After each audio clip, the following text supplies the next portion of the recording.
is proudly presented by JVC, the perfect experience.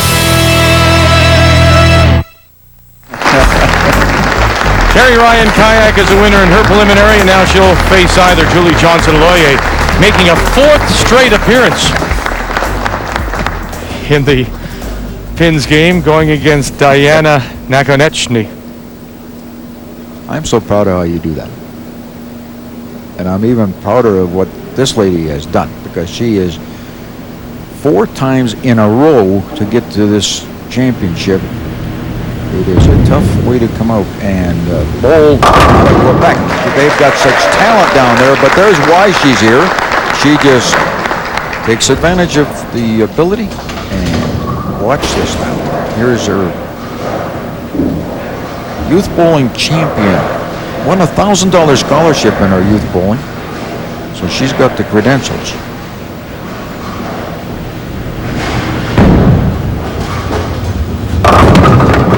But she'll give up the first frame and the first $50 to Julie.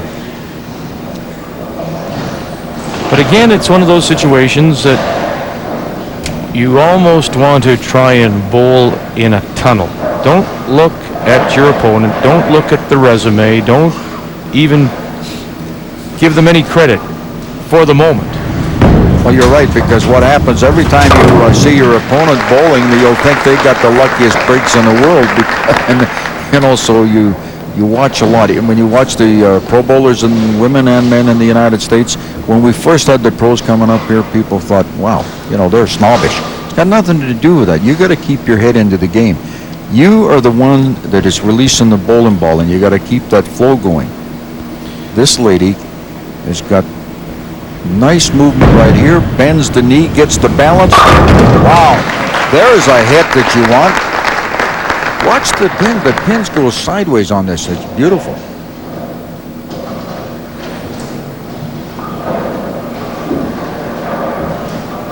Julie, in her 3 previous appearances, has failed to get out of the quarterfinal, losing the preliminaries twice, losing last year in the quarters. Needs a strike to force a carryover, and we'll get it. So back-to-back strikes for Julie Johnson-Loyer, and we'll have our first carryover. Julie Johnson-Loyer making her 4th consecutive. That's 4 straight appearances, Frank, in the Pins game, going against the first-timer, Diana Nakonechny. And she has 2 strikes up, and we have our first carryover, playing for $100 here in the 3rd. These ladies actually swing the ball very well. They use the smoothness, and that wasn't smooth. It went back behind the head pin, but they just get nice rhythm. They get both of them. So let's watch what happens here. She can make the spare.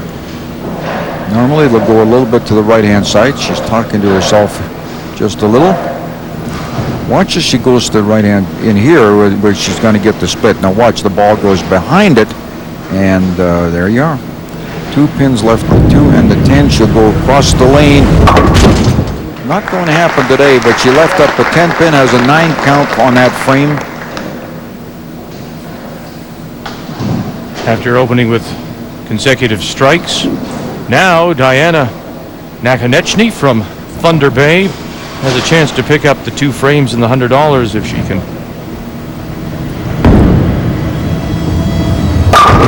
And she does.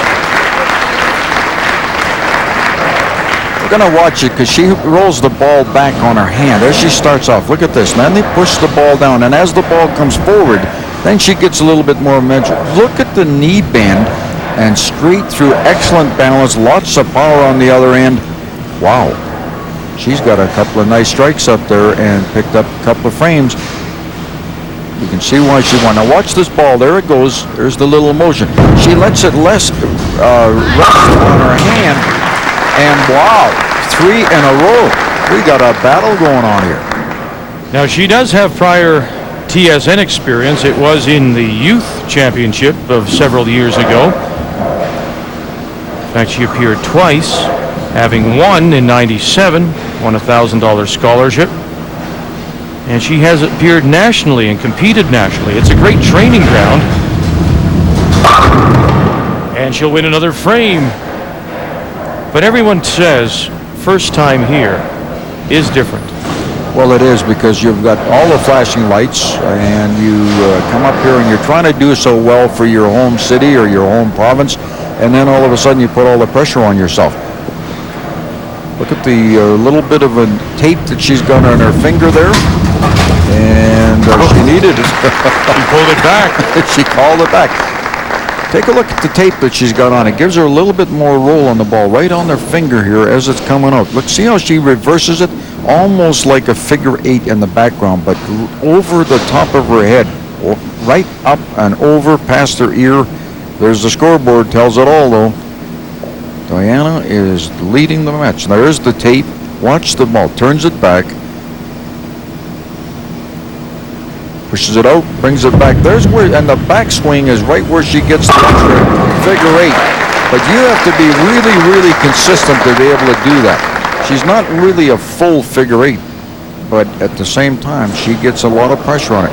Now here's the difference. Watch as she sets the ball here. Then she'll cradle it on her hand on the, right there. You watch it. Now it'll come down and back, and her elbow goes straight, and she's going to hit the headpin and blow them apart. And we'll have a carryover. That's 4 in a row now for Diana Nakonechny from Thunder Bay, who's a player services representative for the Thunder Bay Charity Casino. I like casino people. I like this lady's talent. Wow. How sweet it is. Again, watch how she gets that little extra snap onto the bowling ball. Brings it forward. This is where she sets her timing. Knee bend, she's there and leaves a 7 pin with 3 pins up.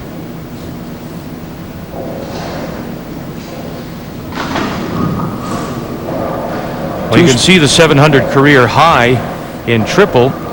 She is one of only 4 women in Thunder Bay to bowl a 700 series.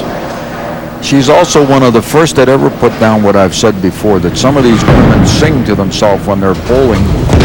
I better get on your knee there, young lady, and give a few thank yous, because that was luck. But you know what? She lined up properly. She played the angle. She's actually a little embarrassed about that. But you know what? It all evens out, as it does in many sports. There'll be times when she's probably had a good hit when she probably left something standing. Needs a strike here, and she gets a couple of frames, gets right back into it. This time she's hammering it. Got it. She does. Very nice. Julie Johnson-Loyer to pick up the 2 frames and the $100. And so we're all even through 6. Over top of her head with her hand. There's the motion. There's the knee bend. They're now a lot deeper, and that ball is just revolving. Wow.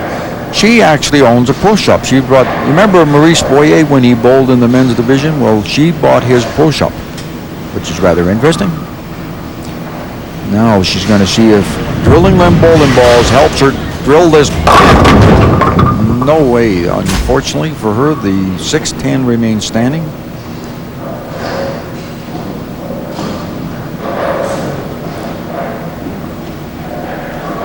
Not too happy with the way that she's been lined up.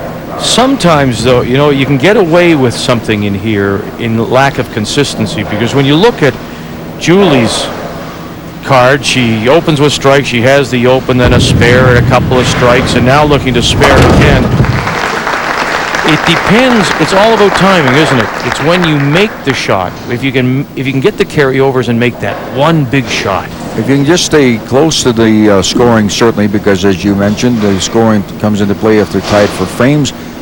But this one is not giving her a chance. Diane is 4 strikes and 2 spares on the board, and this one is going to be close. You bet. She'll take the lead with the strike. Doesn't give her much of a break. She's got 149 in the 6th. Got a strike up on the 7th. Watch the ball going down here, and the knee bend again. And what I love about it is they take advantage of their ability and timing and rhythm, which is so important. This one, she's a little bit off, but got the break when she needed it. Got a double up on there. She's going to be tough to beat. She sings a song. I forgot to ask her which one, because I remember when we were coaching Kathy Townsend and she was playing in the Philippines. Those girls were saying, whatever will be, will be. That's what they were singing in their head. But she's not alone. Other athletes do it. Skiers will do it for particularly slalom skiers between the gates. Right. They'll hum to themselves, trying to keep themselves in rhythm. Race drivers, oh, that's a bad split. And that'll give another frame to Diana. Race drivers, to get into a rhythm of a track, will sing, trying just to keep themselves through the corners. Well, you know what you have to do is, if you're in normal life, if you're a fast-moving person, you must bowl fast. If you're a slow-moving person, you just do the same, become methodical. All she's doing right there is going through the motions right now, because she knows what the results are here. She's against a real tough opponent. It'll make a tough match also for Carrie Ryan Kayak coming up here. Watch this lady. She has a lot of ability. Julie Johnson-Loyer needs to win all the money here on out. Needs to bring her pin count up as well, as Diana Nakonechny sits at $250. Needs just a split. I find it hard to believe that she only bowls 3 games a week in practice, and yet she's doing that. This young lady right here, Canadian youth champion 3 times. She has bowled an 8.02, which is remarkable. 3 games, 8.02, and carries a 2.03 average at home. And she bowled 299 twice in the same tournament.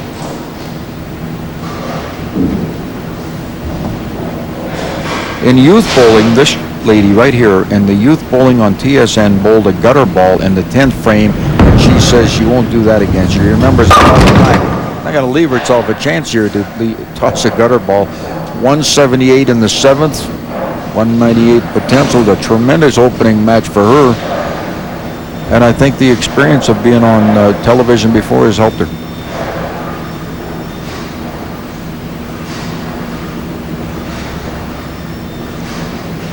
Pin count is well in her favor, 178 to 142 in the 7th. They'll spare up, and so will carry over, and the final frame will be worth the remaining $100.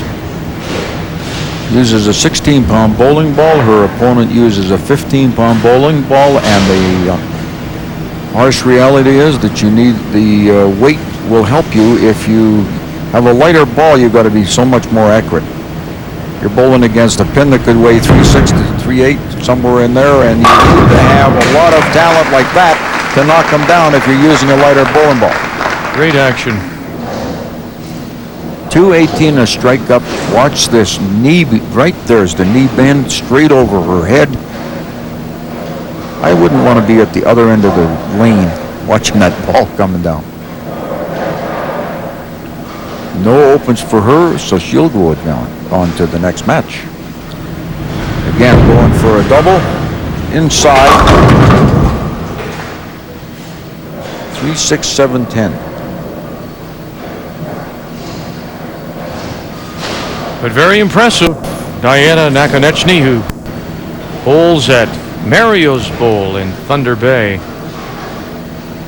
Moving on to play the defending champion, the 2-time winner, Carrie Ryan Kayak. 279 is her highest game. Beautifully done. Wow. There's a trick shot for you. That's when it's going well, huh? She's a happy lady. Watch this now. This ball goes out there, hits the 3-pin as it gets down on the other end. You see the 3 that get scattered right over to the left-hand side. Wow. You're right. When it's going right, it is all falling together. And you made the point. I mean, she came in, Diana, with a 190 average and bowls 238 in her first appearance. Julie Johnson-Loyer will get a strike here in 10.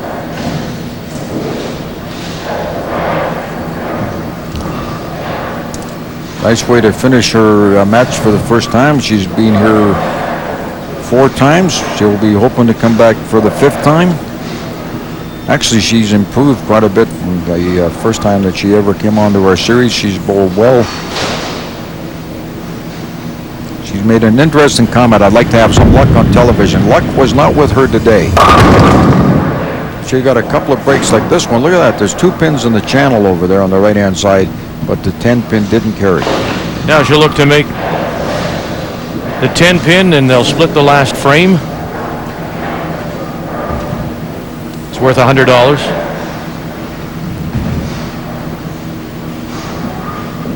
Turns the ball. Watch the ball as she's watching it through here. Gets the roll on it and turns it up and gets the cover. For a 191 total. But it will be Diana Nakonechny. Big smile, and reason to smile. An impressive debut in women's 10-pin play here on the Pins game. But now she goes against the defending champion, Carrie Ryan Kayak, when we come back to Frank Sisson's Silver Dollar Casino and Bowl.